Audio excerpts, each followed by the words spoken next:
Israel ഭരണകൂടത്തിനെതിരെ സ്വീകരിച്ച നിലപാടുകൾക്ക് 6 രാജ്യങ്ങൾക്ക് നന്ദി അറിയിച്ചിരിക്കുകയാണ് Iran president Masoud Pezeshkian. Spain, China, Russia, തുർക്കി, ഇറ്റലി, ഈജിപ്ത് എന്നീ രാജ്യങ്ങളെയാണ് അദ്ദേഹം പ്രത്യേകം നന്ദി അറിയിച്ചത്. അന്താരാഷ്ട്ര നിയമങ്ങൾ പാലിച്ചതിനും സയനിസ്റ്റ് കുറ്റകൃത്യങ്ങളെ എതിർത്തതിനും ഈ രാജ്യങ്ങളോട് അദ്ദേഹം കടപ്പാട് അറിയിച്ചു. ചരിത്രപരമായ നിർണായക ഘട്ടങ്ങളിലാണ് നാഗരികതയുടെ സത്ത സ്വയം വെളിപ്പെടുത്തുന്നത്. സയനിസ്റ്റ് ഭരണകൂടത്തിന്റെ യുദ്ധക്കൊതിയന്മാർക്കും കുറ്റകൃത്യങ്ങൾക്കുമെതിരെ സ്പെയിൻ, ചൈന, റഷ്യ, തുർക്കി, ഇറ്റലി, ഈജിപ്ത് എന്നീ രാജ്യങ്ങൾ സ്വീകരിച്ച നിലപാടുകൾ അവയുടെ ആഴത്തിലുള്ള സാംസ്കാരികവും ചരിത്രപരവുമായ വേരുകളിൽ നിന്നാണ് ഉടലെടുത്തതെന്നാണ് പെസഷ്കിയാൻ പറഞ്ഞത്. ഇറാനെതിരായ ആക്രമണങ്ങൾക്ക് തങ്ങളുടെ സൈനിക താവളങ്ങൾ ഉപയോഗിക്കാൻ അനുവദിക്കില്ലെന്ന് സ്പെയിൻ അമേരിക്കയെ അറിയിച്ചിരുന്നു. ചൈന, റഷ്യ എന്നീ രാജ്യങ്ങൾ മേഖലയിലെ സംഘർഷം കുറയ്ക്കുന്നതിനും സമാധാനം പുനഃസ്ഥാപിക്കുന്നതിനുമായി നയതന്ത്ര ഇടപെടലുകൾ നടത്തി. റഷ്യൻ പ്രസിഡന്റ് വ്ളാഡിമിർ പുടിനുമായി പെസഷ്കിയാൻ ഫോണിൽ സംസാരിക്കുകയും റഷ്യ നൽകുന്ന മാനുഷിക സഹായങ്ങൾക്ക് നന്ദി പറയുകയും ചെയ്തിരുന്നു. അന്താരാഷ്ട്ര നിയമങ്ങൾ ഉയർത്തിപ്പിടിക്കുന്നതിനും മേഖലയിലെ സുരക്ഷാ ഭീഷണികളെ എതിർക്കുന്നതിനും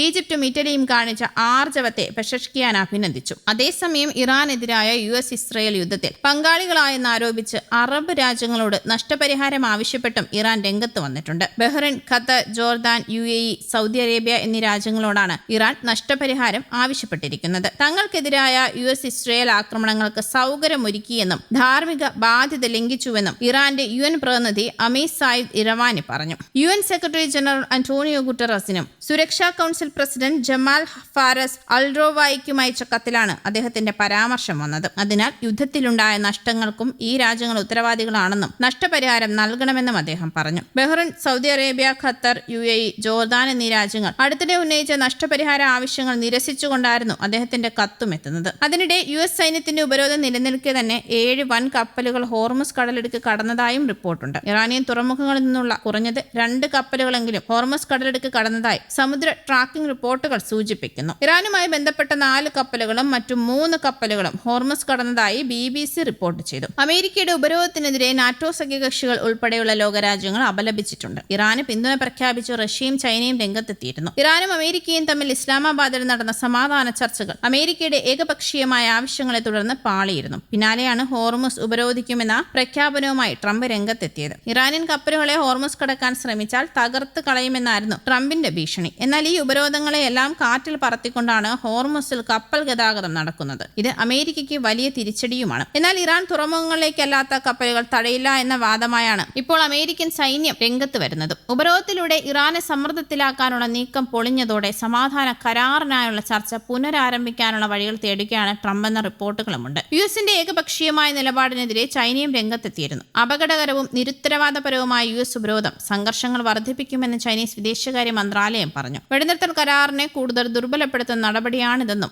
മനഃപൂർവ്വം സംഘർഷം സൃഷ്ടിക്കാനാണ് അമേരിക്ക ശ്രമിക്കുന്നതെന്നും ചൈന കുറ്റപ്പെടുത്തി. ചൈന ഇറാന് സൈനിക പിന്തുണ നൽകുന്നുവെന്ന ആരോപണങ്ങളുടെ പേരിൽ US തീരുവ വർധനയുമായി മുന്നോട്ട് പോയാൽ പ്രതികാര നടപടി സ്വീകരിക്കുമെന്നും വിദേശകാര്യ മന്ത്രാലയ വക്താവ് ഗുവോ ജിയാങ്കുൻ പറഞ്ഞു. ഫെബ്രുവരി 28-നായിരുന്നു ഇറാനെതിരായ ഇസ്രയേൽ അമേരിക്ക സംയുക്ത ആക്രമണം നടന്നത്. ഇറാന്റെ പരമോന്നത നേതാവ് ആയത്തുള്ള അലി ഖമനേയി ഉൾപ്പെടെ നിരവധി നേതാക്കൾ ആക്രമണത്തിൽ കൊല്ലപ്പെട്ടിരുന്നു. പിന്നാലെയായിരുന്നു അമേരിക്കയുടെ സൈനിക താവളങ്ങളിലേക്കും ഇസ്രയേൽ കേന്ദ്രങ്ങളിലേക്കും ഇറാൻ പ്രത്യാക്രമണം നടത്തിയത്. ഇത് മേഖലയിലെ രാജ്യങ്ങൾ തമ്മിലുള്ള ബന്ധം വഷളാക്കിയിരുന്നു. നിലവിൽ പാകിസ്ഥാന്റെ മധ്യസ്ഥതയിൽ നടന്ന ചർച്ച പരാജയമാണ്. അമേരിക്കയുടെ ഏകപക്ഷീയമായ നിബന്ധനകൾ അംഗീകരിക്കാൻ ഇറാൻ തയ്യാറാവാത്തതാണ് പരാജയത്തിന് കാരണമെന്നാണ് പുറത്തുവന്ന റിപ്പോർട്ടുകൾ. News desk, Kerala Kaumudi.